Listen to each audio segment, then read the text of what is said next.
in any era. Yes. There's guys like that are just, they're special. They're special people. Did you wish that he had his run in 100%. UFC? Yeah, 100%. What happened there?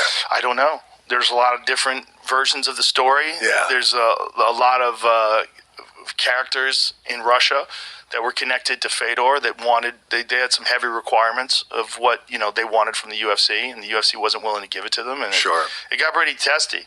It got dangerous. It got, there's some real people over there.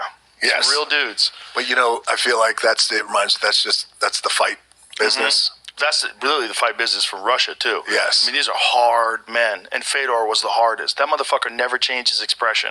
He was beating people into a bloody pulp, and he looked like he was sipping tea. The same. Yes. He was a special guy. That mentality, Oh, man. my God. He was a special guy. He fought Kevin Randleman, and Kevin Randleman suplexed him on his neck, just threw him through the air and slammed him on his neck, and within moments afterwards, Fedor had him in an armbar. Moments afterwards. Just a machine. He was a machine. And stoic and deceiving, deceptively, right? Because even Kevin Randleman, just the body. Oh my God. These guys who look like a gazillion dollars, a god. A god. And you have Fedor, who just had like a fucking sloppy body, looked like he just ate a bunch of potatoes and drank beer. Big old roll of fat, and just fucked everybody up. So here's the fight. You look at Fedor, that does not look like the best fighter in the world when you look at his body. Unbelievable. But if you look at his movements, his movements were fucking perfect. Yes. He had such good striking, too, and he was so elite on the ground. Yeah. And he was one of the first, guys who could do everything. Ground and pound, stand up, blast you standing up. Here's the slam. This is just the beginning. This is the beginning of the fight, but at one point in time, Fedor figures out a way to get up, and then Randleman suplexes him. And when he suplexed him, right here, right on his neck, boom! But look, Fedor just immediately rolls. Ate it. He's good. And so they get into this scramble. And this is back when you could throw knees to the head on the ground, too. But look, he reversed him. Show how he reversed him, because it was fucking beautiful. Watch this. So Randleman, who is an elite wrestler, you got to imagine what kind of skill it takes to be able to reverse a guy like that. Yes. A real elite college wrestler. You see that fucked up leg? See the veins in his leg? That's from a fight with Pedro Hizzo. Pedro Hizzo would kick your leg so hard that all your arteries would burst. And that's what happened. And guys would get compartment syndrome in their leg, where their leg would fill up with blood, and it would take them like 6 months to recover from a Pedro Hizzo fight. Wow. Yeah, Pedro Hizzo was the scariest fucking leg kicker that ever fought in the sport. And look at this, immediately locks up a Kimura, and that's it. That's a wrap. That was Fedor. And look, never changes expression. Look at, even when he wins. Nothing. No yeehaw. No fuck yeah. Look at, as he's getting slammed. Right on his fucking neck, man. And then catches him in the Kimura. That was Fedor. He figured out a way to win against anybody. And for a period of time, he was the greatest ever. I don't know. Yes. It's you got to look at guys when they were at their best. And Fedor, in pride, was one of the greatest of all time, if not the greatest heavyweight ever. Yes.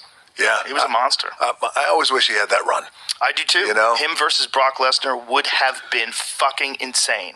It would have been fucking insane. Him versus Cain Velasquez would have been fucking insane.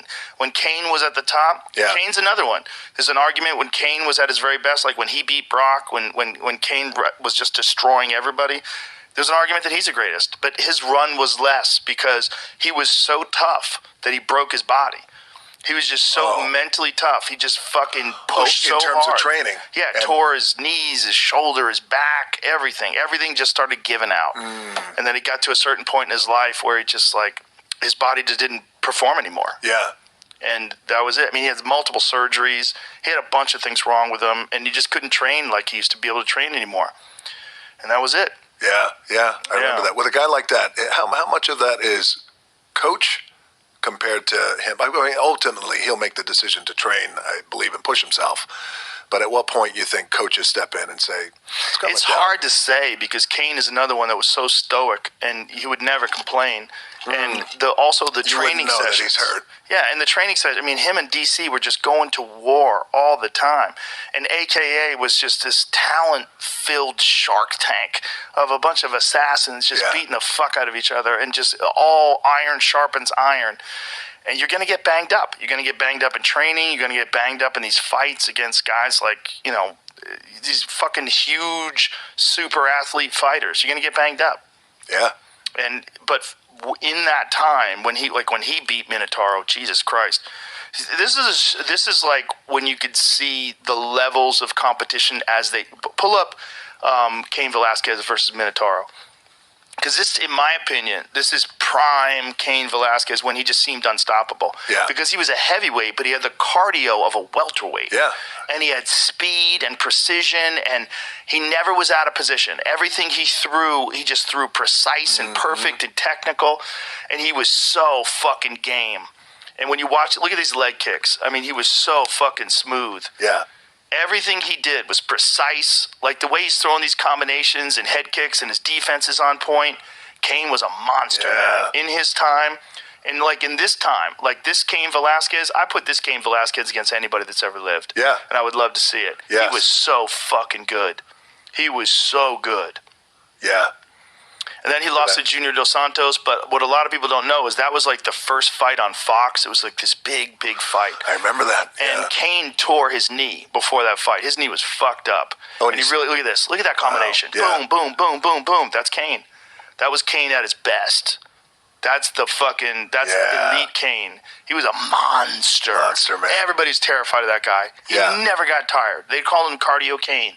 Never got tired. Yeah. Never got tired. And he could just go. I remember that. Arizona, I want to say, Arizona State, or he came out of. Yep. Yeah. Arizona State, then went to AKA to begin his MMA career and just was a monster. Yeah.